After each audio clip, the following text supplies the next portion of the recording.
அனைவருக்கும் வணக்கம். தெய்வீக பலன்கள் சேனல் சார்பாக தங்களை அன்புடன் வரவேற்கிறோம்.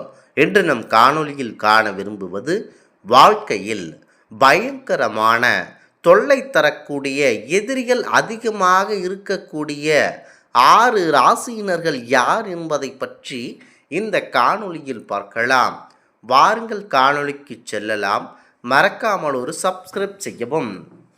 ஜோதிட சாஸ்திரத்தில் முக்கியமாக ஒரு குழந்தையானது பிறப்பு முதல் இறப்பு வரை எப்படி இருக்கும், எந்த மாதிரியான எதிரிகள் அவர்களுக்கு இருப்பார்கள், முக்கியமாக அந்த எதிரிகளானவர்கள் எந்த இடத்தில் எந்த ரூபத்தில் வருவார்கள் என்பதை வைத்து ராசி கட்டமான அந்த 12 கட்டத்தை வைத்தே துல்லியமாக ஜோதிடத்தில் கூறிவிடலாம். ஜோதிடப்படி சில ராசியில் பிறந்தவர்களுக்கு இயல்பாகவே எதிரிகள் அதிகமாக இருப்பார்களாம். அது எந்த ராசியில் என தெரிந்து கொள்ள வேண்டும். ஜோதிட சாஸ்திரத்தில் 6ஆம் வீடு ருண ரோக சத்ரு ஸ்தானம். இந்த சத்ரு ஸ்தானத்தை பார்த்தாலேயே ஒரு மனிதனுக்கு எந்த இடத்தில் இருந்து எதிரிகள் வந்து விடுவான் என ஜோதிட சாஸ்திரம் உறுதியாக கூறிவிடும். ஆகவே சவால்கள் ஒன்றுதான், எதிர்ப்புகளும் எதிரிகளும். முக்கியமாக ஜோதிட சாஸ்திரத்தின்படி ஒருவருடைய லக்னம் அல்லது ராசிக்கு 6ஆம் வீடு என்பது முக்கியமாக எதிரி ஸ்தானம் என்பர். அதாவது சத்ரு ஸ்தானமாகும், அல்லது எதிரிகளை குறிக்கும் முக்கியமான இடமாகும். முக்கியமாக திருமணத்திற்கு வரன் பார்க்க செல்லும் போது அந்த திருமணம் இந்த இருவருக்கும் வாய்மா என்று பார்க்கும்போது முக்கியமாக எதிரிகளுடைய 6ஆம் கட்டத்தை தான் ஜாதகர் முக்கியமாக பார்த்து ஆய்வு எடுப்பார். அதுபோல சத்ருஸ்தானம் என்பது எதிரியை குறிக்கும் இடமாகும். பொதுவாகவே நவகிரகங்களின் சேர்க்கை மற்றும் ராசிகளின் குணாதிசயங்களின் அடிப்படையில் சில குறிப்பிட்டுள்ள ராசிகளுக்கு மற்றவர்களை விட மறைமுகமாக அல்லது நேர்முகமாக எதிரிகள் அதிகமாக உருவாகும் வாய்ப்பு அதிகமாக இருக்கின்றன. ஆகவே இந்த இடத்தில் என்ன என தெரிந்து கொள்ள வேண்டும். முக்கியமாக ராசி கட்டத்தில் 6வது என்பது முக்கியத்துவம் வாய்ந்தது. இது ரோகஸ்தானம், வியாதிக்குரியது என்றும் சொல்லுவார்கள். திருடர் பயம், கடன், ஆபத்தான துன்பம், வழக்கு, சிறை பயம், துக்கம், முக்கியமாக அன்னி ஜலம், இவற்றால் கண்டம் ஆகியவற்றையும் கணக்கிட்டு உறுதியாக கூறிவிடலாம். இந்த 6ஆம் வீட்டை எடுத்து ஜாதகத்தில் பார்த்தால், அதுபோல ஜோதிட சாஸ்திரத்தின்படி குணாதிசயங்களின் அடிப்படையில் சில ராசிகளுக்கு மற்றவர்களை விட நேர்முக எதிரிகள் அல்லது மறைமுக எதிரிகள் அதிகமாக இருப்பார்கள். இதற்கு காரணம் அவர்களுடைய பிடிவாதம், கோபம் அல்லது அதீத புத்திசாலித்தனம், மற்றவர்களுக்கு பொறாமையை ஏற்படுத்துவதுதான். இந்த 12 ராசிகளில் யார் யாருக்கு எதிரிகள் அதிகம் இருக்க வாய்ப்பு உள்ளது என்பதை பற்றி இந்த ஜோதிடத்தில் முக்கியமாக தெரிந்து கொள்ளலாம். முதலாவதாக முக்கிய பங்கு வகிக்கும் இடமாக எப்பொழுதும் எதிரிகள் அதிகமாக இருக்கக்கூடியவர்கள் மேசம் ராசி நண்பர்கள். மேசம் ராசி நண்பர்கள் செவ்வாயை அதிபதியாக கொண்டவர்கள். மேச ராசிகளுக்கு நேரடி எதிரிகள் அதிகமாக இருப்பார்கள். செவ்வாய் பகவான் ஆக்ரோஷம், தைரியம், துணிச்சல், வீரம் ஆகியவற்றின் காரகராகவார். இவரிடம் கோபம், அவசரம், எதையும் முகத்திற்கு நேராக பேசும் குணமாக இருக்கும். தவறை கண்டால் அதை தயங்காமல் தட்டி கேட்பார்கள். முக்கியமாக இவர்களின் இந்த வெளிப்படையான பேச்சு பலருக்கு பிடிக்காமல் போய் இவர்களுக்கு எதிரிகளாக மாறிவிடுவார்கள். ஆனால் இவர்கள் எதிரிகளை நேருக்கு நேர் சந்திக்க அஞ்ச மாட்டார்கள். முக்கியமாக மேசராசியை பொறுத்தவரை எதிலும் நேர்முகையாக இருப்பது, சற்று கோபமாக இருப்பது, எந்த வேளையும் சுறுசுறுப்பாக செய்வது, இவர்களைப் போல மற்றவர்கள் வேலை செயல்பட மாட்டார்களே என இவர்களுக்கு ஒரு சிறுந்திரும் கோபம் இருந்து கொண்டே இருக்கும். மேசராசியை பொறுத்தவரை சுறுசுறுப்புக்கு பெயர் பெற்றவர்கள். ஆக சுறுசுறுப்பற்று இருப்பவர்களிடம் எளிதில் கோபத்தை காற்றி விடுவார். முக்கியமாக மேசராசியினருக்கு அதிகம் எதிரிகள் இருக்க அதிகப்படியான வாய்ப்புகள் இருக்கின்றன. இவர்கள் சரம் ராசி அமைப்பை கொண்டவர்கள். அதாவது பிறந்தவர்கள் யாரிடமும் எந்த வேலையும், அதாவது இந்த சர ராசியான மேச ராசியில் பிறந்தவர்கள் யாரிடமும் எந்த வேலையும் சொல்லாமல் தானே செய்யலாம் என நினைப்பார்கள். குறிப்பாக யாரையும் நம்பாமல் தானே செய்யலாம் என நினைப்பது.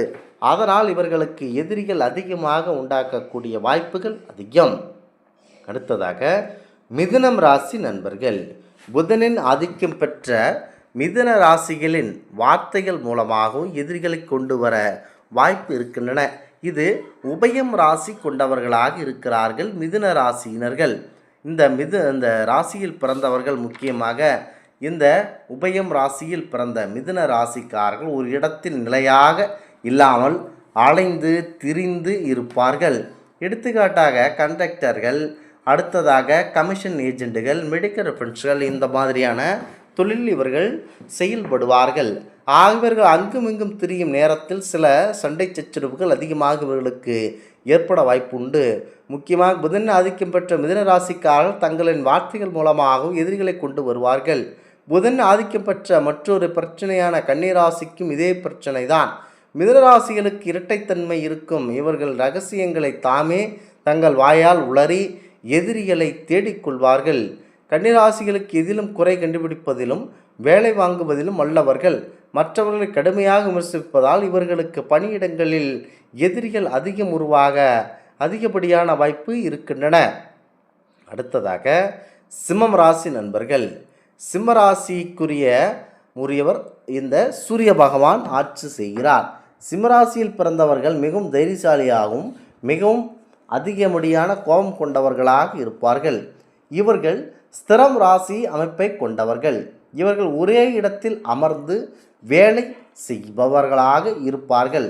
இந்த ஸ்திரம் ராசிக்காரர்கள் மிக முக்கியமாக ஒரு இடத்தில் அமர்ந்து கொண்டே வேலை செய்பவர்கள். ஜைவர், மருத்துவர் இவர்களைப் போல இவர்கள் ஒரே இடத்தில் அமர்ந்து கொண்டு வேலை சொல்கிறானே என மற்ற ராசியினர் இவர்களுக்கு எதிரிகளாக மாறக்கூடிய வாய்ப்பு இருக்கிறது. இவர்களுக்கு இயல்பாகவே கிடைக்கும் தலைமை பண்புகள், பொறுப்புகள் காரணமாக பொறாமையினால் எதிரிகள் உருவாகுவார்கள். இவர்களிடம் இயல்பாகவே தலைமை பண்பும் கம்பீரமான குரலும் இருக்கும். எப்போதும் தங்கள்தான் முதன்மையாக இருக்க வேண்டும் என்று நினைப்பார்கள். இவர்களின் இந்த பந்தமான குணமும் இந்த சமூகத்தில் இவர்களுக்கு கிடைக்கும் புகழ்ச்சி மற்றவர்களுக்கு பொறாமையும் எரிச்சலையும் ஏற்படுத்தும். இதனால் இவர்களின் வளர்ச்சி தடுப்பதற்காக பல எதிரிகள் உருவாகுவார்கள். சிம்மராசியை பொறுத்தவரை முக்கியமாக ராஜ அம்சம் கொண்டவர்கள்.